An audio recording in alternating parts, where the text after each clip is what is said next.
नमस्कार, मैं खुशबू सिंह और आप देख रहे हैं प्राइम टीवी और खासकर हमारा ये स्पेशल पॉडकास्ट शो। और आज जो हमारे गेस्ट हैं उनकी तारीफों में मैं क्या कहूँ। वैसे कोई एक उपाधि नहीं है जिसका मैं जिक्र करके इनका इंट्रोडक्शन दूँ। बात करूँ नेता हैं या फिर अभिनेता या फिर बेहतरीन इंसान, इनसे जब भी मिली हूँ मेरे पेट में दर्द हो जाता है क्योंकि इनकी बातें इतनी लाजवाब होती हैं। वैसे अभिनेता की श्रेणी में देखा जाए तो कमाल के हैं। ये जब एक्टिंग करते हैं तो आंखें हैं वो ठहर जाती हैं, लेकिन जब एज अ नेता आते हैं तो लगता है कि भाई वोट 10 वोट का हमें अधिकार दे दो, सारे वोट इन्हीं को डाल दें। ये बातें इतनी अच्छी कर लेते हैं। अब देखना है कि इनकी जब क्योंकि पॉडकास्ट के लिए आए हैं तो इनके जीवन में भी थोड़ा सा घुसेंगे, अभिनेता पर भी बात करेंगे और नेता पर भी बात करेंगे। तो इस वक्त हमारे साथ जो शख्स हैं उनके बारे में बता दो। हमारे साथ हैं नवीन शर्मा जी, भाजपा नेता और भोजपुरी और हिंदी के कई फिल्मों के हिस्सा रहे और अभिनेता हैं नवीन जी। तो सबसे पहले तो सर स्वागत है हमारे शो प्राइम पॉडकास्ट में। धन्यवाद, आभार आपके टीवी चैनल प्राइम टीवी का और सबको आभार है, सबको नमस्कार। तो सबसे पहले नवीन जी मेरा सवाल यही रहेगा कि मैं क्या सबसे पहले क्या है, नेता अभिनेता? देखिए, वैसे लगता है मैं सबसे पहले एक इंसान हूँ और उसके बाद अभिनय मेरे रग रग में समाया हुआ है।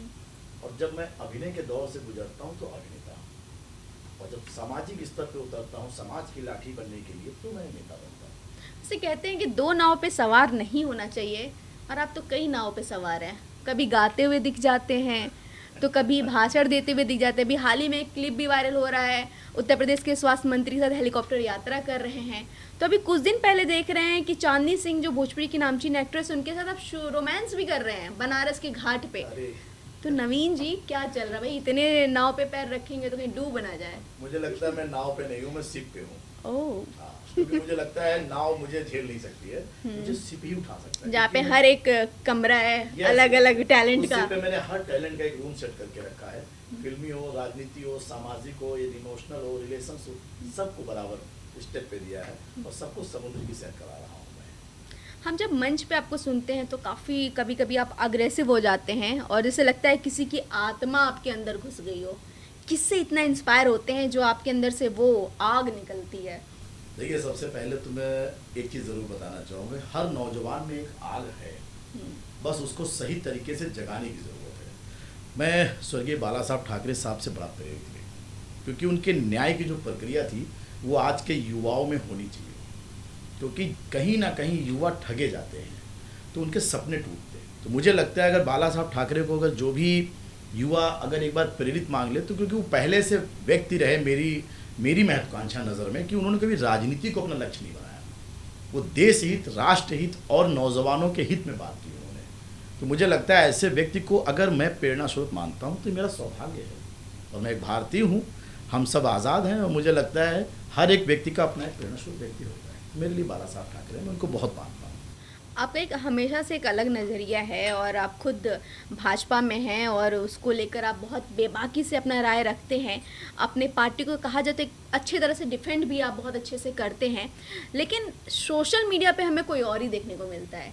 उत्तर प्रदेश में भाजपा की सरकार है, आई थिंक केंद्र में भाजपा की सरकार है। ऐसे में आपका इस तरह से बेबाकी से पोस्ट करना कि जितने बुढ़े नेता हैं उनको रिटायर कर दिया जाए, सॉरी बुजुर्ग नेता जो इनको रिटायर कर दिया जाए और नौजवानों को मौका दिया जाए, आपको नहीं लगता? क्योंकि जितने भी हैं मुझे लग रहा है कि अगर 100% की बात की जाए तो 80% तो वही है। अगर सब चले गए तो देखिए, मैं सबसे पहले एक चीज़ बताना चाहूँगा कि मैं भारतीय जनता पार्टी का सदस्य हूँ, ये मेरा सौभाग्य है। दूसरी चीज़, भारतीय जनता पार्टी की सबसे मजबूत चीज़ युवा शक्ति है। सर, हमारे देश के प्रधानमंत्री जी ने भी ये बात कही कि युवा शक्ति देश की सबसे बड़ी शक्ति बनकर आई, जिसकी वजह से भारतीय जनता पार्टी मजबूत 2014 में माननीय श्री नरेंद्र मोदी को प्रधानमंत्री बनाने का अहम योगदान दिया है। क्योंकि नौजवान 2014 से पहले बहुत परेशान था, चाहे किसी भी एंगल से आप ले लीजिए। तो मुझे लगता है अगर युवा शक्ति ने देश के प्रधानमंत्री को बनाने की क्षमता रखता है तो कहीं ना कहीं जो सांसद विधायक बनते हैं इसमें युवा शक्ति को मौका देना चाहिए। भाई, अगर मैं उत्तर प्रदेश की बात करूं, 400-450 सीटें होती हैं, तो अगर उसमें से 150 सीटें युवाओं को दे दी जाए तो युवा जितनी तेज़ी से काम करेगा, युवा जितनी तेज़ी से विकास करने की क्षमता रखता है, वो सिर्फ लाठी डंडा और रैली में जाके जय हिंद बोलने के लिए थोड़ा होता है। सर, उनके अपने विचार मंच भी हैं। तो मेरा अनुरोध है पार्टी के बड़े पदाधिकारियों से, सम्मानित पदाधिकारियों से, क्योंकि इनका आशीर्वाद होता है कि भाई जो 4 बार 5 बार 6 बार के विधायक हैं, उनको कहीं ना कहीं समाज में जो वो सीखे हैं अपने जीवन काल के अंदर राजनीति में, उसको सुधारने का काम करें, लोगों को जाएं, पार्टी के बारे में बताएं, अपने आश्वासन दें और काम कैसे होते हैं उनको कराने का काम करें। नौजवानों को टिकट देना चाहिए, नौजवान को विधायक बनाना चाहिए। जैसे स्कूल में होता है ना कि हमें 12th पास आउट करने के लिए सीधे 12th में एडमिशन नहीं लेना पड़ता है, शुरुआत हमें नर्सरी से करनी पड़ती है।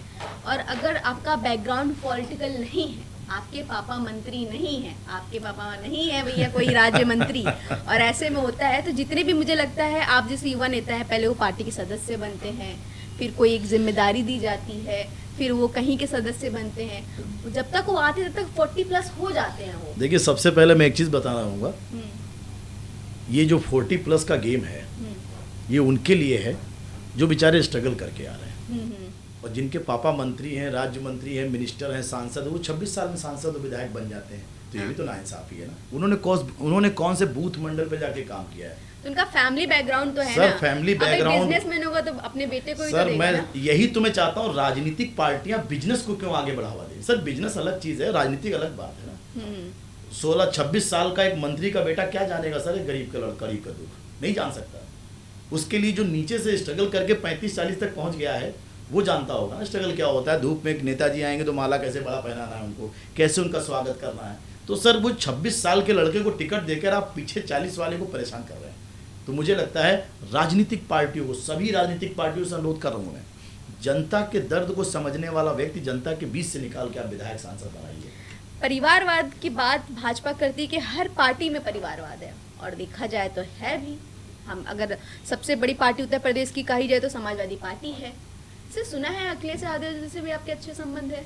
हाँ, संबंध सभी के अच्छे होते हैं। आदरणीय श्री अखिलेश यादव जी एक युवा हैं, साथी हैं, और हम सब एक युवा वर्ग से आते हैं, तो व्यवहार और सम्मान सभी के अच्छे होते हैं। तो समाजवादी पार्टी क्यों नहीं सोचा आपने जाने की? देखिए, सबसे पहली चीज़ होती ना, पार्टियां सभी अच्छी हैं, आपकी सोच से कौन प्रेरित है। मैं राष्ट्रभक्ति की बात करता हूँ, कोई परिवार भक्ति की बात करता है, कोई समाज की बात। तो मुझे लगता है कि अगर मैं राष्ट्रभक्ति की बात करता हूँ तो हमारे राष्ट्र का निर्माण के सहयोगी के रूप में भारतीय जनता पार्टी अच्छा काम कर रही है। तो मेरी अपनी सोच विचारधारा है कि मैं उस पार्टी की सेवा करूँ।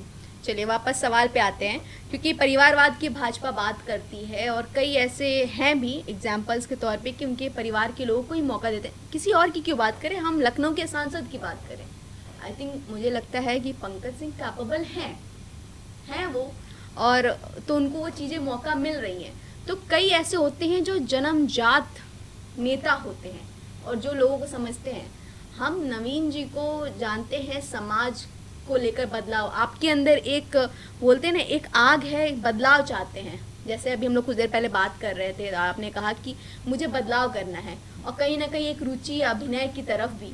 तो ये जो पॉलिटिकल पार्टी करते हैं कि अक्सर अब क्या भाजपा में है और आप भाजपा को लेकर ही बोल रहे हैं कि बुजुर्ग जो हैं उनको मौका अब ना दें, युवाओं को दें, तो क्या ये वजह नहीं हो सकता कि अब तक आपको मौका नहीं मिला, हमेशा एक लॉलीपॉप भाजपा ने पकड़ा दिया, तो आपने ये ऐसी बातें आप करते हैं? देखिए, सबसे पहले तो मैं बताना चाहूँगा कि अगर मैंने युवाओं की बात की है तो मैं अकेला नहीं हूँ। मेरे जैसे बहुत ऐसे नौजवान हैं जिनके अंदर ये आग है, जो काम करते आ रहे हैं, लोगों के बीच में काम करना है।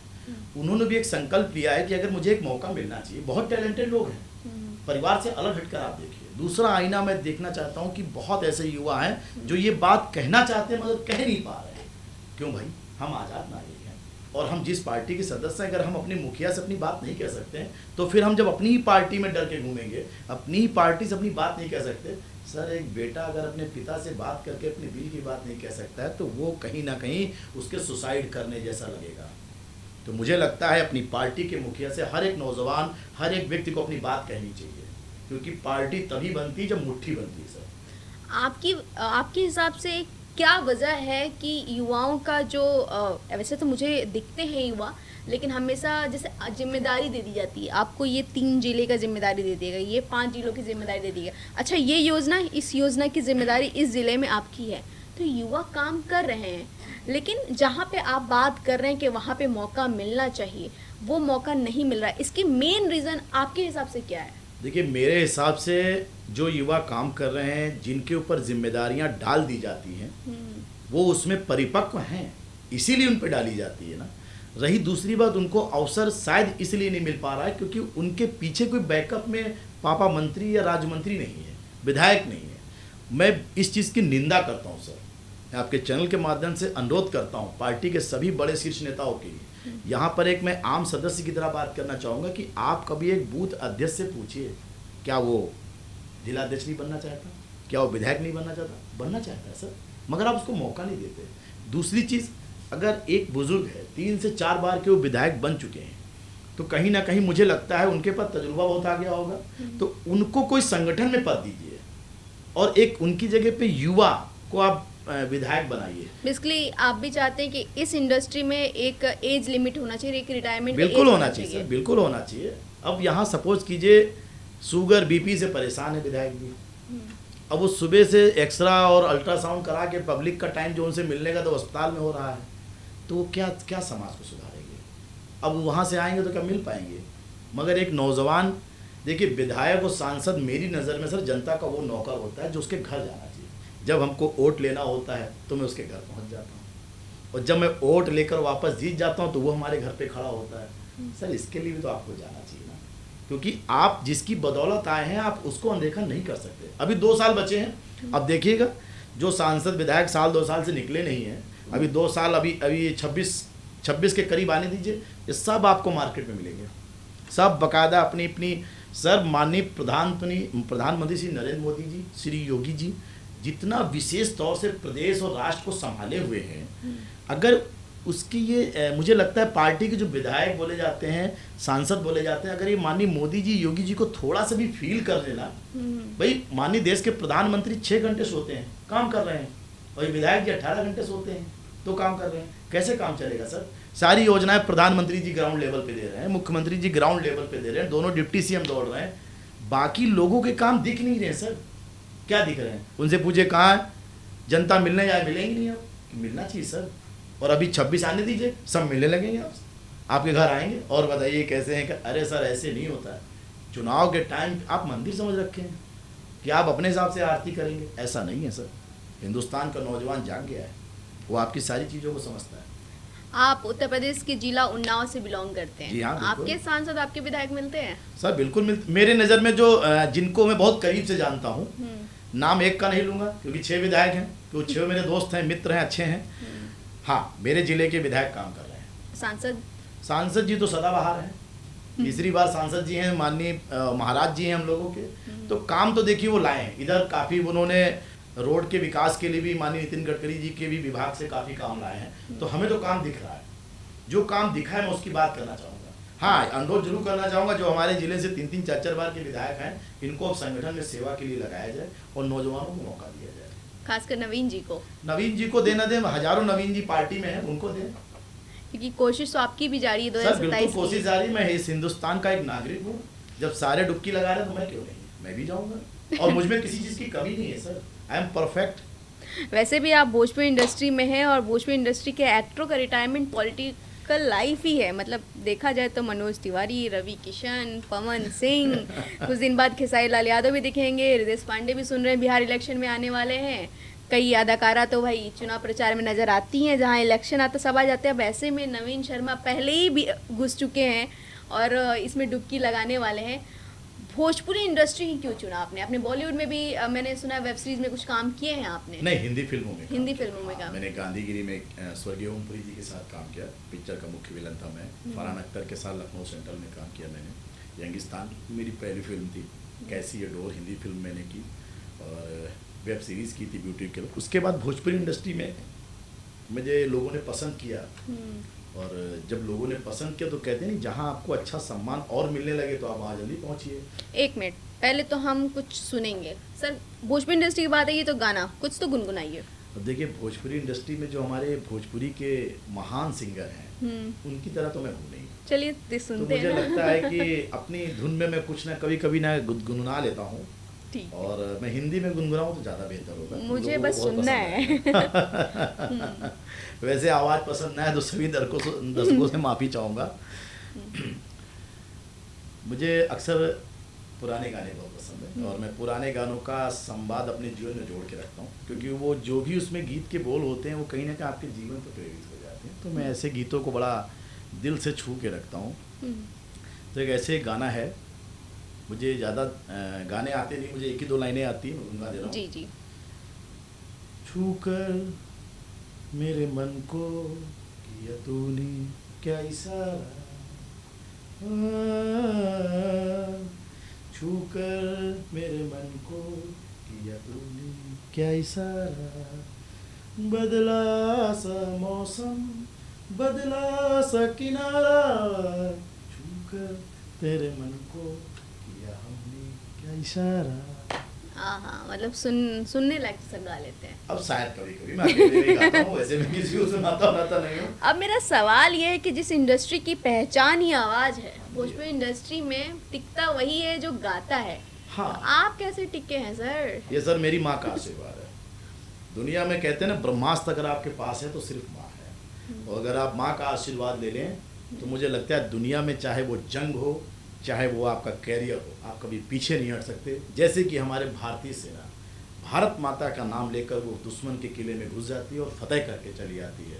इसी तरह मैंने भी भोजपुरी इंडस्ट्री का गायक नहीं हूँ, मगर मैंने अभिनय को ऊपर मंच पे रख के अपनी माँ के चरणों से पहुँचा हूँ। भोजपुरी इंडस्ट्री में अगर देखा जाए कि नॉन सिंगर एक अच्छा अभिनेता है तो वो रवि किशन का नाम सबसे ऊपर आता है, और आई थिंक है भी।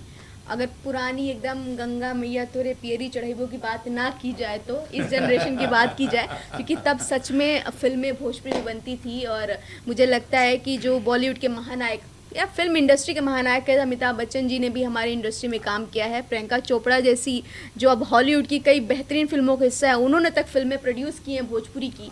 ऐसी भोजपुरी की ऐसी इमेज अब हो गई है कि जो पॉपुलर हैं सिंगर हैं सर, अब फिल्में भी उसी बेस पे बिकती हैं। आप देखता है कोई अगर बड़ी कंपनी फिल्म, अगर आपका खुद का प्रोडक्शन हाउस नहीं है तो वो देखते हैं कि फिल्में जो हैं वो कौन सा एक्टर है, उसके हिसाब से फिल्मों की बजट तय होती है। तो ये सारी समस्याओं से आप कैसे निकलते हैं, कैसे जूझते हैं? देखिए, सबसे पहले तो मेरे पास जो मेरी फिल्में मुझे आती हैं, ऑफर होती है, मैं कहानी को बहुत ध्यान से देखता हूँ, और मैं ये बिल्कुल नहीं देखता हूँ कि मेरे अपोजिट कौन एक्ट्रेस है, कौन एक्टर है।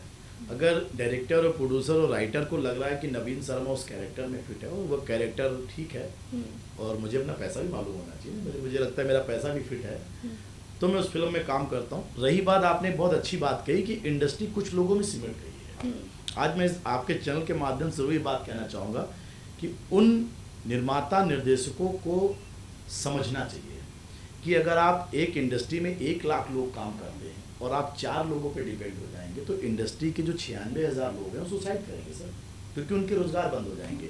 और मुझे लगता है कि यहाँ पर जो भंवर जाल फैला हुआ है कि आप इस हीरो के इतने पैसे होंगे, इस हीरो के इतने पैसे होंगे, मुझे लगता है नहीं होना चाहिए। क्योंकि आज हर एक कलाकार बड़ी शिद्दत से कैमरे के सामने अपने अभिनय को करता है, और कैमरा उसको कहाँ तक पहुँचाता है ये उसकी कला पर निर्भर करता है।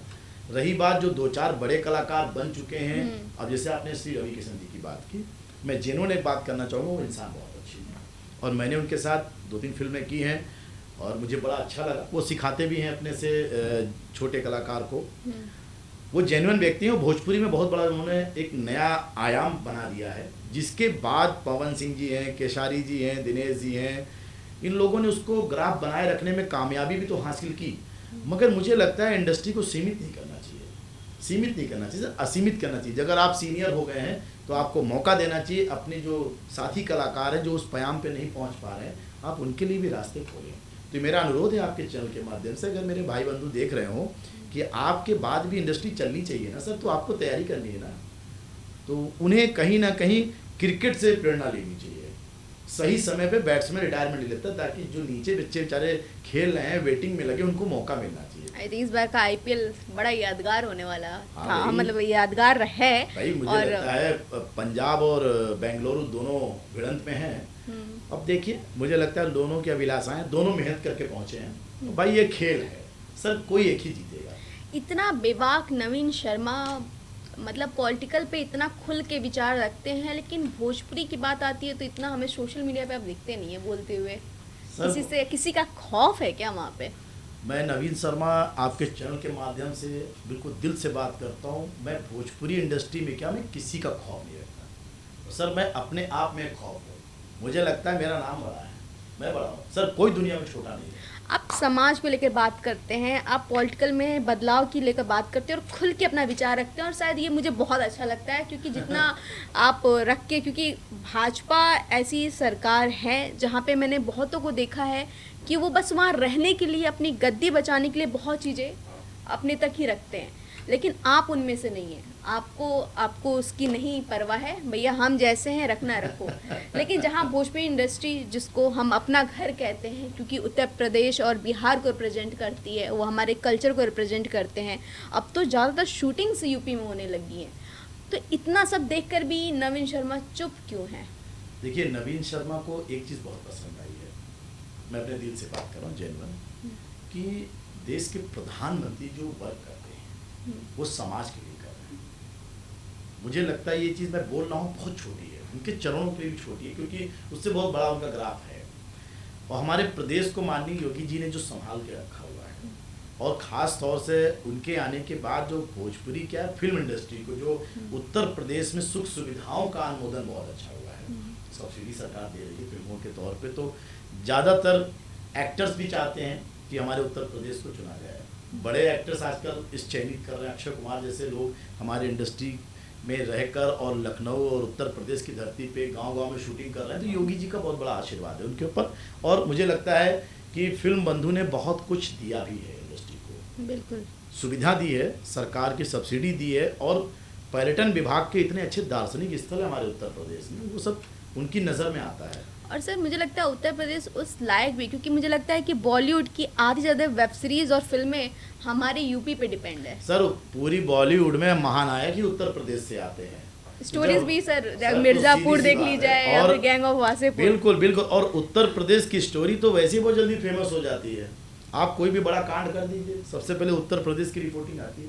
तो उत्तर प्रदेश तो हमारा वैसे ही फेमस है भाई, क्योंकि उत्तर प्रदेश से सबसे बड़ी बात यह है कि बनारस है, प्रयागराज है, उन्नाव है, ये गंगा है, और गंगा तो निर्मल है, और भगवान शिव की आराध्य, तो इसमें तो फेमस होना ही होना है। महादेव की नगरी काशी है। आप देखिए, मैं तो अपनी फिल्म ज़्यादातर तो हमारी भोजपुरी फिल्मों का हब बनारस को बना दिया गया है। अभी जो मैं मकान फिल्म रिसेंटली करके आया हूँ, निर्माता धीरू यादव जी, निर्देशक अभिषेक दुबे हैं उसके, जिसमें मेरी हीरोइन चांदनी सिंह है। सर बनारस में आप सोचिए कि हर 10 किलोमीटर पे एक शूटिंग हो रही है भोजपुरी फिल्म की। इसका मतलब क्या है कि वहाँ सुविधा मिल रही है ना, वहाँ का एल्बम इंडस्ट्री वहाँ शिफ्ट हो गई। बिल्कुल सर बिल्कुल, अब तो एडिटिंग सेंटर भी आ गए वहाँ पे, और अभी देखिए शाहरुख खान भी होटल बना रहे हैं अपना जी, स्टेडियम के जस्ट बगल में। शाहरुख खान जी अगर अपना होटल बना रहे हैं तो इसका मतलब है हमारा यूपी महान है। हमारे यूपी में इतने बड़े बड़े दिग्गज लोग आ रहे हैं, तो भाई इसका मतलब भाई उत्तर प्रदेश बहुत ही उत्तम प्रदेश है, उसमें कुछ सोचने की राय नहीं। और हमारे यहाँ सुरक्षा बहुत अच्छी है, कानून व्यवस्था ने बहुत ज़बरदस्त काम किया है, इसमें पूरा सराह मैं माननीय मुख्यमंत्री जी को देता हूँ कि उन्होंने हम कलाकारों को सुरक्षा दी है।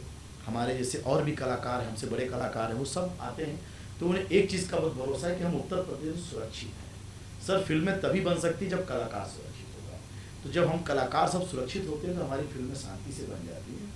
और मुख्यमंत्री जी का बड़ा सहयोग है, धन्यवाद माननीय महाराज जी, बहुत अच्छा है। बिल्कुल, इसको लेकर तो मैं भी समर्थन करूँगी। सुरक्षा व्यवस्था जो है खासकर महिलाओं के लिए, क्योंकि मैं खुद इस फील्ड में हूँ और करती हूँ, तो कहीं ना कहीं मैं बहुत अप्रिशिएट करूँगी कि भाई अब तो वो चीज़ें बदलाव आई हैं और 112 बहुत ही काम करता है। अब वापस हम सवाल पे आते हैं। आ जाइए, आपके सवाल बड़े लाजमी हैं। सर भोजपुरी इंडस्ट्री बदलाव कैसे?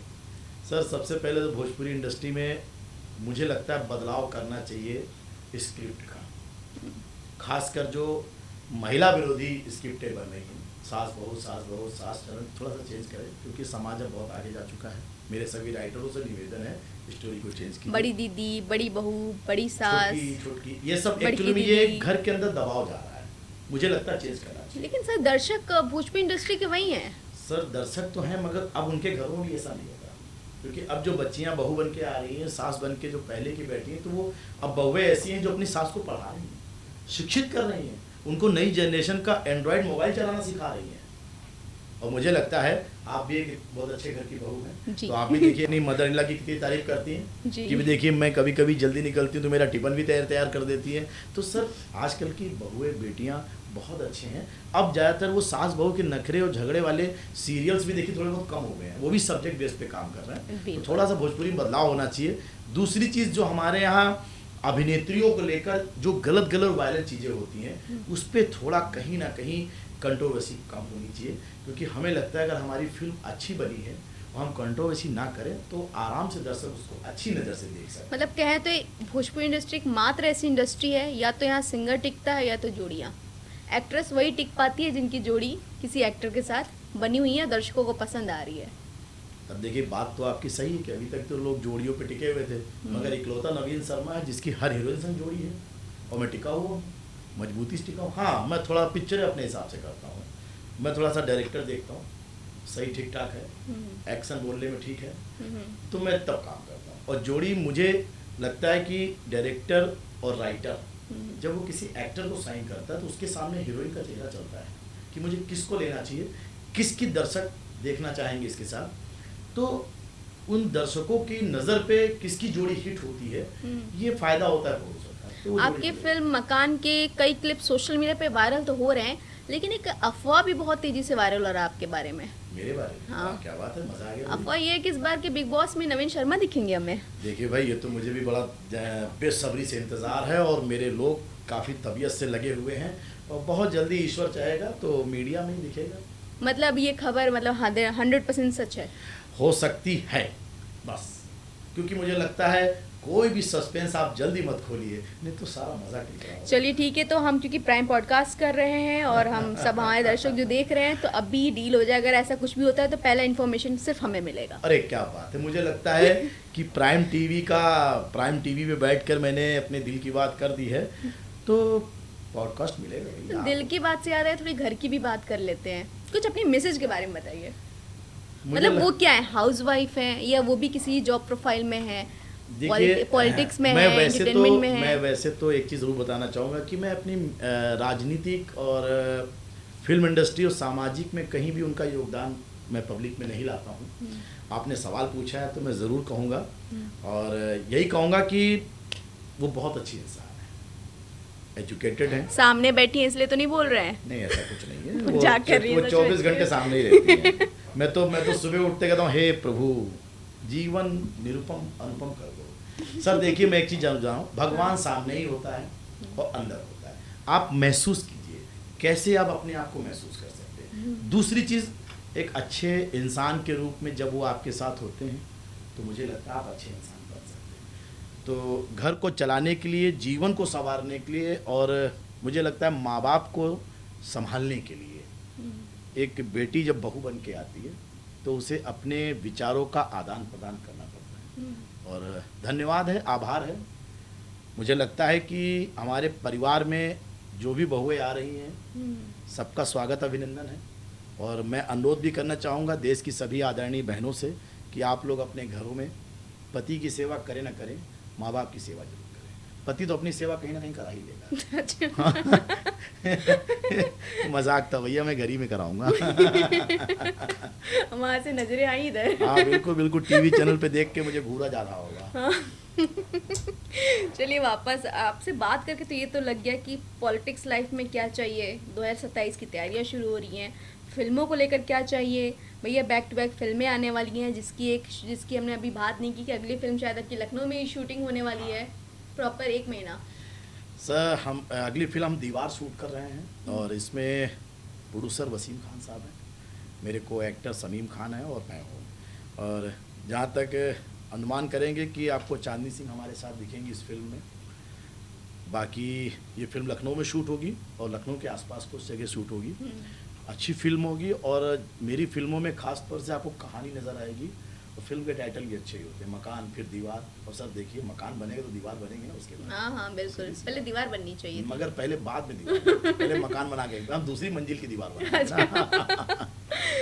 तो ये हो गया कि प्लानिंग सारी चल रही है, 2027 की तैयारी कर रहे हैं, बिग बॉस में जा सकते हैं क्वेश्चन मार्क। हाँ। फिल्में बैक टू बैक लाइनअप्ड हैं। अब ऐसा क्या है जो चाहिए और जिसके बारे में मुझे अब तक पता नहीं चला? मुझे लगता है किसी भी इंसान की इच्छा शक्ति का अंत नहीं हो सकता जब तक इंसान का अंत नहीं होता। इच्छा शक्तियों पे अंत करने के लिए सिर्फ ईश्वर है। मुझे कुछ नहीं चाहिए और सब कुछ चाहिए, क्योंकि एक इंसान की अभिलाषा है वो कभी ख़त्म नहीं हो सकती। मुझे लगता है कि अभी हमने कुछ किया ही नहीं है। मैं यहाँ भी जिस स्टेज पे पहुँचा हूँ, मेरे गुरु और मेरी माँ, मेरे पिता का सहयोग है, मेरे भाइयों का साथ है, मैं बस, और मीडिया का भी आशीर्वाद है।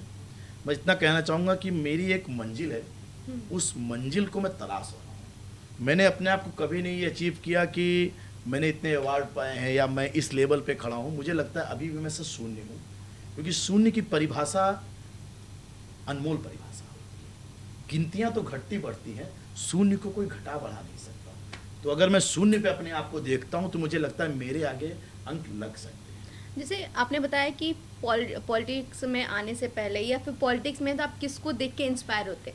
रियल लाइफ में आप इतने डाउन टू अर्थ हैं, कोई कह नहीं सकता है भाई कि करोड़ों के मालिक हैं, कोठी है एक उन्नाव में रामायण नाम की जिसकी चर्चाएं हर तरफ होती है। आप ही की है। मर्सिडीज से घूमते हैं। अरे सर, मैं तो कभी कभी ऑटो से भी निकल लेता हूँ। हाँ, बैक टू बैक फिल्में कर रहे हैं और सारी चीजें हैं। तो रियल लाइफ में किसको इंस्पायर करते हैं? कौन है जिससे आप इंस्पायर होते हैं, जो आपको सब कुछ होने के बाद, मतलब आप जो चाहते हैं वो पा ले रहे हैं, उसके बाद भी इतना डाउन टू अर्थ रहते हैं, एक सिंपल से इंसान रहते हैं, कौन इतना आपको इंस्पायर करता है? मेरी माँ। मुझे लगता है दुनिया में हर बेटा, हर बेटी माँ को प्रथम सम्मान और प्रथम अंक देता है। तो आज मैं इंडस्ट्री में हूँ, मैं अपनी माँ की वजह से हूँ। पिताजी का तो पूरा आशीर्वाद है ही है, मगर मैं इस कला की दुनिया में हूँ, वो इंस्पायर मेरी माँ है। और मेरी माँ ने ही मुझे सपोर्ट किया इस इंडस्ट्री में आने के लिए और मेरे अंदर कलाकार जगाने के लिए। हाँ, बचपन से मैं चुलबुला था और शैतान भी बहुत था। अभी लगता है थोड़ा कम हुआ हूँ। और मैं अपनी भाभी जी बताएंगी। भाभी जी का तो मुझे पता नहीं। भाभी जी को तो जब कभी जीवन में कैमरे के सामने लाऊंगा तब उनसे आप डायरेक्ट पूछिएगा। और आप बस बिग बॉस में जाइए, यहाँ वही मिलेंगी। आ जाना भैया, तुम भी आना। मगर सुनो, जब भी आना ठीक से आना और देखे रहना। मैं तो सुन उनको बिग बॉस में लेके चला जाऊँ, मगर वो मानेंगे नहीं ना। वो तब लाते हैं जब वहाँ पे करंट और बिजली शुरू हो जाती है। वैसे मैंने बता के रखा, मैं बिग बॉस में अगर गया तो मैं इतना सीधा इंसान बन के जाऊँगा कि वहाँ जितनी भी हमारी माताएं बहनें होंगी, मैं सबका समागम करूँगा। बस एक ही काम करना है, मुस्कुराते हुए रखना है। ये पहला संदेश है मेरा। लखनऊ से कुछ तो सीख के जाएंगे, उत्तर प्रदेश से सीख के जाएंगे। हमारा उत्तर प्रदेश मुस्कुराने का प्रदेश है। बिल्कुल। क्योंकि यहाँ पे योगी जी मुख्यमंत्री हैं और इससे बड़ी क्या चीज़ है? नारी सुरक्षा, कानून व्यवस्था बेस्ट है। और क्या चाहिए? कोई नेता अपनी नेतागिरी नहीं कर सकता, और नेतागिरी के आगे लगता है दादागिरी, वो नहीं कर सकता। क्योंकि योगी जी ने एक बहुत अच्छा संदेश दिया है, जनता ही भगवान है। और एक चीज़ मैं योगी जी की, देखिए उनके वर्णन में मैं कुछ नहीं कह सकता क्योंकि मैं उतनी औकात नहीं रखता हूँ। योगी जी की एक चीज़ बहुत अच्छी है सर, वो बहुत डाउन टू अर्थ है। आप उनके प्रोफाइल पे देखिए, कभी आपको ऐसा नहीं लगेगा कि वो मुख्यमंत्री के ऐशो आराम पे हैं। ऐसा लगता है एक व्यक्ति जो सेवा के हिसाब से, चाहे वो गौ सेवा देख लीजिए, मनुष्य सेवा देख लीजिए, उनका जनता दरबार लगता है, वो खड़े रहते जनता बैठती है। ये बहुत नेताओं को सीखना चाहिए कि सर जनता को कुर्सी देते हैं और वो भी एयर कंडीशन में बिठाते हैं जनता को। ये सीख है सर, और यही चीज़ें लोगों को प्रेरणा बनाती है। मैं माननीय मुख्यमंत्री जी को बहुत आगे तक देखना चाहता हूँ। मैं तो देश के प्रधानमंत्री बनते हुए देखना चाहता हूँ भाई, सीधी सी बात है। क्यों नहीं देखना चाहता हूँ? ये राजनीति की कुर्सियां आगे आगे रिटायर होती रहती है ना। मतलब मोदी जी का विकल्प आप योगी जी को समझ रहे हैं? क्यों नहीं समझते? माननीय मोदी जी का विकल्प तो नहीं कह सकते, मोदी जी तो एक ही है सर, श्री नरेंद्र मोदी जी। मैं ये कह सकता हूँ सर, वो भारत रत्न हो सकते हैं क्योंकि वो रत्न हैं, मगर हम विकल्प नहीं। हम उनके बाद भी तो सर देश चलाना है ना सर, उनके बाद भी तो दुनिया चलनी है सर। तो वो अगर राष्ट्रपति बन जाए बहुत अच्छी बात है सर, देश के प्रथम नागरिक बन जाए, उन्होंने काम किया है सर। और जब तक वो प्रधानमंत्री बने तब तक तो बड़ी खुशखबरी है, देश मजबूत हाथों में है। इसके बाद अगर हमारे योगी जी को मौका मिल जाए तो हमें देश और भी मजबूत हाथों में हो जाएगा, क्योंकि योगी जी तो अभी युवा साथी कहे जाएंगे। तो मुझे लगता है कि काम करने वाले लोगों को मौका मिलना चाहिए, कोई भी हो सर। मुझे लगता है देश हित राष्ट्र हित में सोच रहा है तो मुझे लगता है उसको मौका मिलना चाहिए, बिल्कुल मिलना चाहिए सर। आप इस टाइम बहुत ट्रैवल कर रहे हैं, जो मुहिम चला रखी है भाजपा ने, एक राष्ट्र एक चुनाव को लेकर, तो आपने इतना घूमा और आपने देखा भी होगा कि ज़मीनी स्तर पे क्या कमियां रह गई है, क्या हाँ कमियां रहेगी, उसको लेकर भी हमने बात भी किया कि अगर विधायक सही से काम करने लगे और तो शायद कहीं ना कहीं जो कमियां रह गई या फिर जो योजनाएं बन रही हैं वो सही से लागू हो जाए तो शायद जो वो कमियां हैं वो कभी कमियां दिखे ही नहीं। एक दिन का पावर आपको दे दिया जाए, मुख्यमंत्री बना दिया जाए, सबसे पहले बदलाव क्या करेंगे? कहीं आप नायक फिल्म का अनिल कपूर तो नहीं समझ रही हमको? बस वही समझ लीजिए। क्या बात कर रही हैं? भाई देखो, अगर मुझे पहली बात तो ये, मैं सपने में भी नहीं सोच सकता मुख्यमंत्री बनना, मगर सपना देखना बुरा नहीं होता है। और फिर आज आपने मौका दिया है एक दिन का मुख्यमंत्री बनने के लिए, तो मुझे लगता है सुबह 7 बजे शपथ लेकर मैं शाम को 7 बजे तक जो मुख्यमंत्री के दायित्व होते हैं वही मुझे करना पड़ेगा। तो सबसे पहले उत्तर प्रदेश के सभी डीएम, आदरणीय डीएमओ के साथ बैठक करके उस जिले के जितने भी बेरोजगार नौजवान हैं उनकी लिस्ट हाजिर हो। और मुझे पता है अगर आप मुख्यमंत्री बनते हैं तो 1 घंटे में आपके पास लिस्ट आ जाएगी, ज़्यादा नहीं लगेगा। सभी डिग्री कॉलेजों से उन्हें लिस्ट मंगवानी होनी चाहिए, जिसमें आप जात पात के हिसाब से स्टूडेंट को नहीं देखिए, उसके अंक प्रमाण पत्र के हिसाब से स्टूडेंट देखिए, और वो कौन से विभाग में अपेक्षित है, उसे कहाँ पर है। तो रोजगार की सबसे पहले समीक्षा करूँगा मैं। उसके बाद दूसरा संदेश ये जाना चाहिए, जितने भी ये तहसीलें हैं उत्तर प्रदेश की, सभी तहसीलों में, सभी तहसीलों के अंदर सीसीटीवी अंदर तक होना चाहिए, ताकि करप्शन, जो माननीय मुख्यमंत्री जी के पहले संदेश में रहता है कि करप्शन मुक्त हो, तो वो कहीं ना कहीं मुक्ति दर्जे पे लागू कर दिया जाए। तीसरी चीज़, महिलाओं को सभी जगह पे अगर आप आगे का स्थान देते हैं तो आपको रोज़गार में भी उन्हें प्रथम स्थान देकर आगे बढ़ाना चाहिए, क्योंकि मुझे लगता है आज भी हमारी महिलाएं सेकंड स्टेज पे रोज़गार के तौर पे देखी जाती हैं, फर्स्ट पे तो पुरुष देखा जाता है, तो उनको पहला स्थान देना चाहिए।